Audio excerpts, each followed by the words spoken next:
Number 1, angle RST is dilated by a scale factor of 4 to create angle R prime S prime T prime. Which of the following is true? Since transformations do not change the shape or angle size, the correct answer would be A. The angle size remains the same.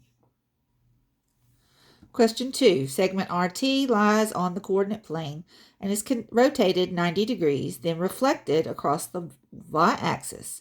What is the change in the segment's length? Rigid transformations do not change size or shape.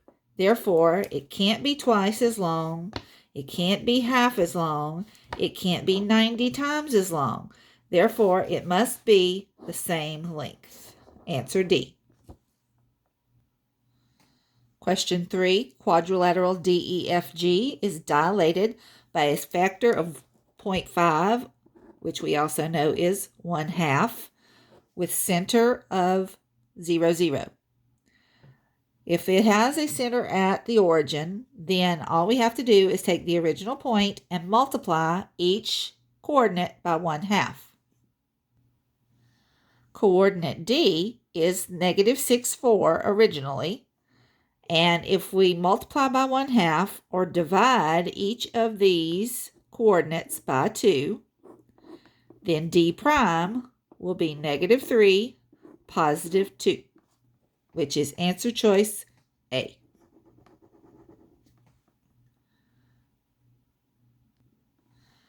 Number 4, look at the circle on this coordinate plane. The circle is centered at the origin and the radius is 2 units. Which graph shows the circle dilated by a factor of 3 with the origin as the center of dilation? Remember, if the origin is the center, then we just simply have to multiply by the scale factor. Since the scale factor is 3, we multiply the original radius of 2 units by 3 to get a new radius of 6 units. So we look for a circle that has a radius from the center to 6. Graph A has a radius of 10. It is centered at the origin, but has a radius of 10. We don't need a radius of 10, we need a radius of 6. B is centered off of the origin, therefore it can't be our dilation. C has a radius of 3 units. 3 is not the size we need, so it's not C. So it must be D. Let's count. 1, 2, 3, 4, 5, 6 units. Therefore, D is the correct answer choice. Radius, 6 units.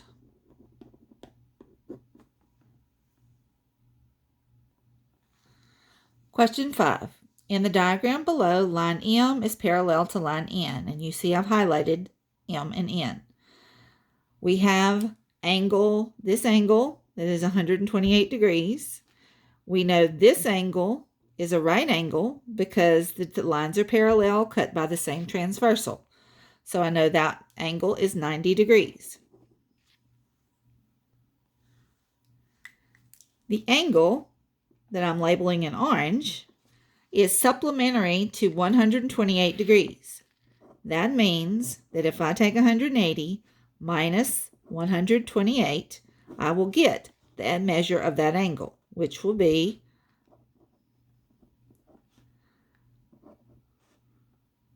52 degrees.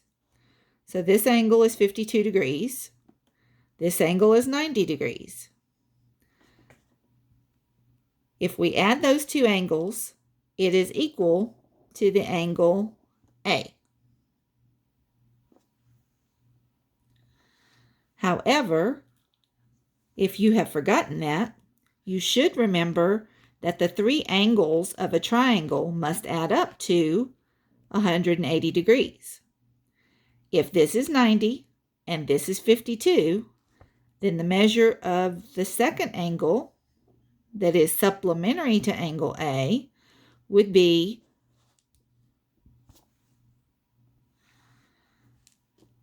The two angles added together are 142.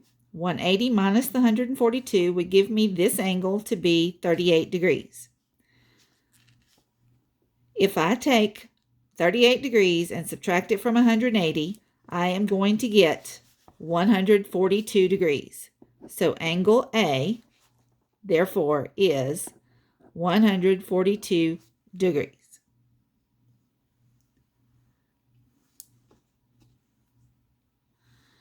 Because as you can see, when I subtracted 142 from the 180, I got the 38 degree angle. When I add them back together, I get the 180.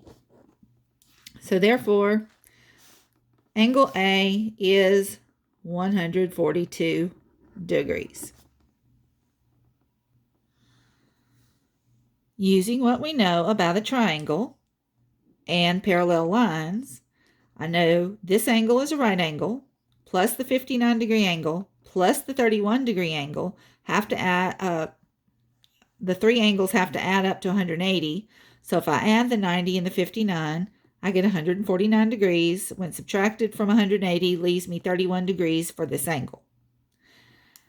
Then I can know, because of parallel lines, that alternate exterior angles are congruent. And therefore, angle X would also be 31 degrees.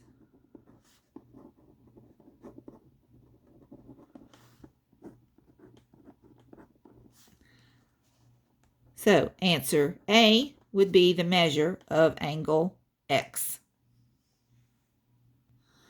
Also remember, in case you forgot that vertical angles are congruent, and that would make corresponding angles of the two angles that are still going to make that 31 degrees.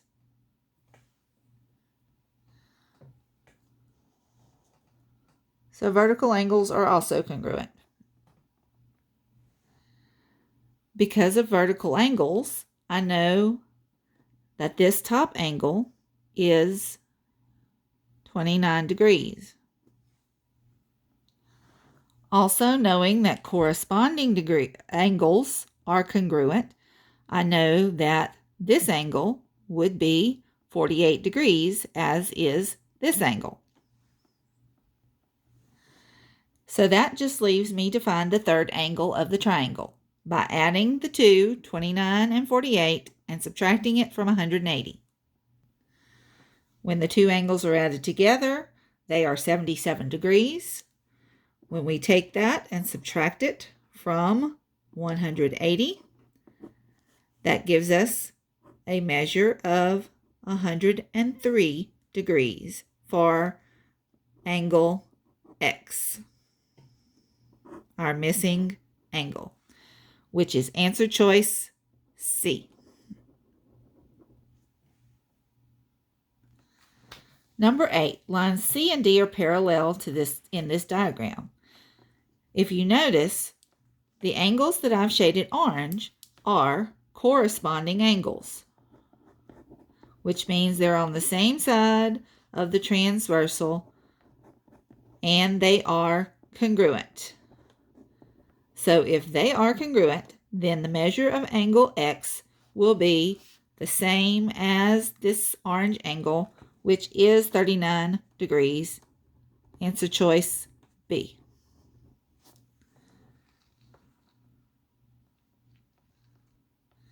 Number 9, Cecil has a paper cup as shown below. It has a diameter of 3 inches and a height of 5 inches. It says, what is the volume in cubic inches of Cecil's cup? Use 3.14 for pi.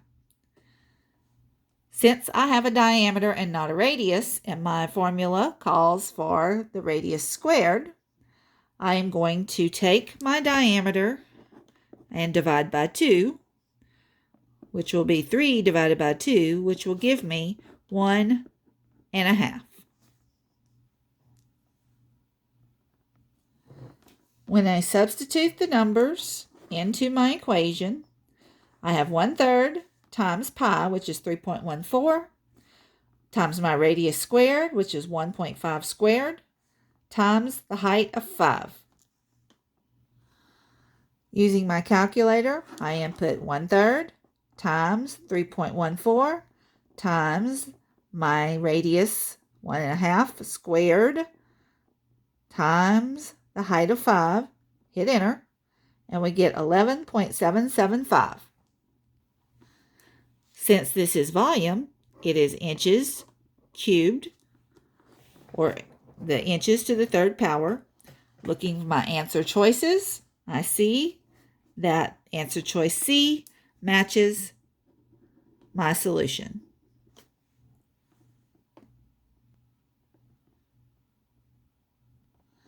Question 10 asks which relation is a function.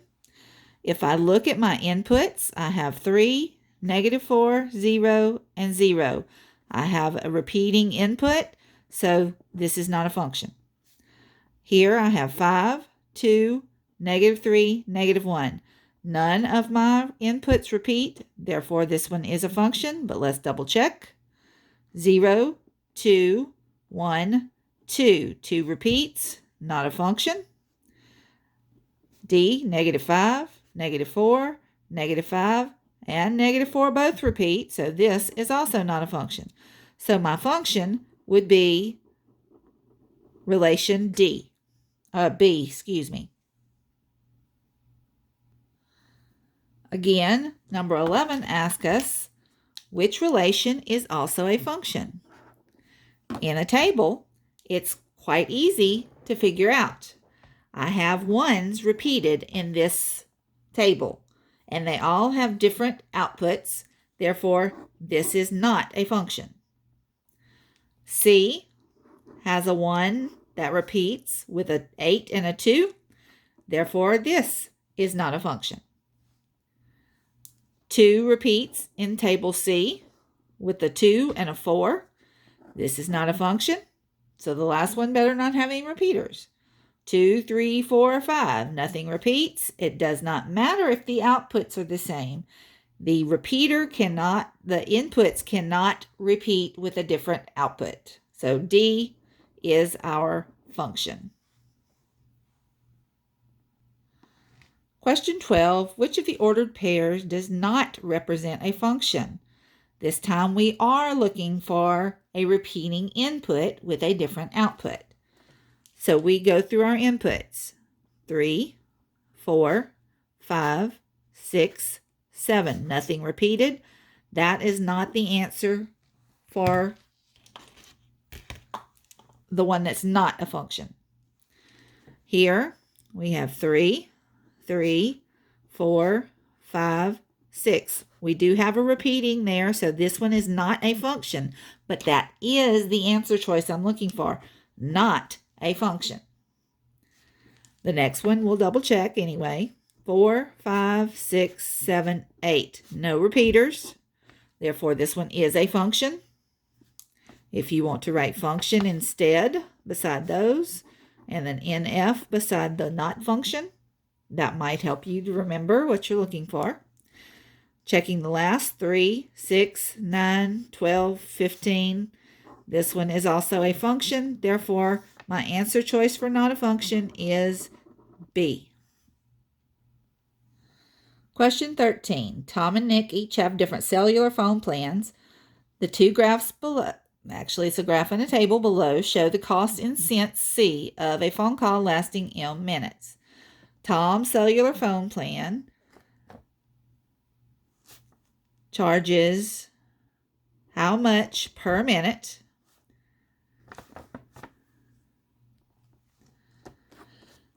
On Tom's cellular phone plan, you can see that he has a rise of 30 and a run of 3, which shows that he is being charged 10 cents per minute for a phone call. Nick's phone plan from 30 to 50 is 20, and from 1 to 2 is 1, so 20 divided by 1 is 20 cents per 1 minute. So who's paying the greater amount? Well, Nick is paying the greater amount. So if it says Tom is, then we can cross that out. Is Nick paying it because the slope on his table is greater or because his y-intercept is greater? Well, the y-intercept for Nick is less than the y-intercept for Tom. But as we showed, 20 cents per minute for Nick is twice the amount for Tom, which is 10 cents per minute. So it's because of the slope that Nick is paying the greater amount. So answer choice B is correct. Not because of the y-intercept, as D says. Question 14. Paul graphs the line of the equation y equals 2x plus 6. Stuart graphs the line with the same x-intercept as Paul's line and a y-intercept of 2. Which statement regarding their graphs is true? Well, I know from the equation that Paul's line has a slope of 2 and a y-intercept of 6. I know that Stuart has a y-intercept of 2, but I have to find out what the other ordered pair is so that I can solve for the slope. It says it has the same x-intercept. Well, the x-intercept is going to have a y equal to 0. So I'm going to use Paul's line. In place of his y, I'm going to put 0, and I'm going to solve to find out what x is. So I subtract 6. I got negative 6 equals 2x. I divide by 2. And so my x-intercept is negative 3. Now I can find the slope. 2 minus 0 is 2. 0 minus negative 3 is 3. So the slope is 2/3. So let's compare now. Is the slope of Paul's line greater than Stuart's line? Paul's line is 2. Stuart's line is 2/3. So yes, that is a true statement. The slope of Stuart's line is greater than Paul's line? No, it's not. It's 2/3, which is a fraction, which is less than 1, and Paul's is 2. So no, Paul's is greater, so it's not B. Let's look at the y-intercepts. Stuart's line has a greater y-intercept than Paul's. His y-intercept is 2, Paul's is 6. The y-intercept of Paul's line is the same as Stuart's, so no, that's not true either. It's not greater and it's not the same. Therefore, my answer choice is A. Question 15. Jana went on a trip and kept track of the gallons of gasoline she used. Her cumulative data is displayed in the table below. For 3 gallons, she went 81 miles. For 8, she went 216. For 11, she went 297. And for 15, she went 405 miles. If we take each one of those and divide, we get a constant of proportionality here of 27 miles per gallon for Jana. Stephen's equation tells us flat out that he gets 32. So Stephen gets 32 miles per gallon. It says, how many more miles did Stephen get than Jana? So we take 32 minus 27, which means 5 more miles per gallon. Miles per gallon, which is answer choice C.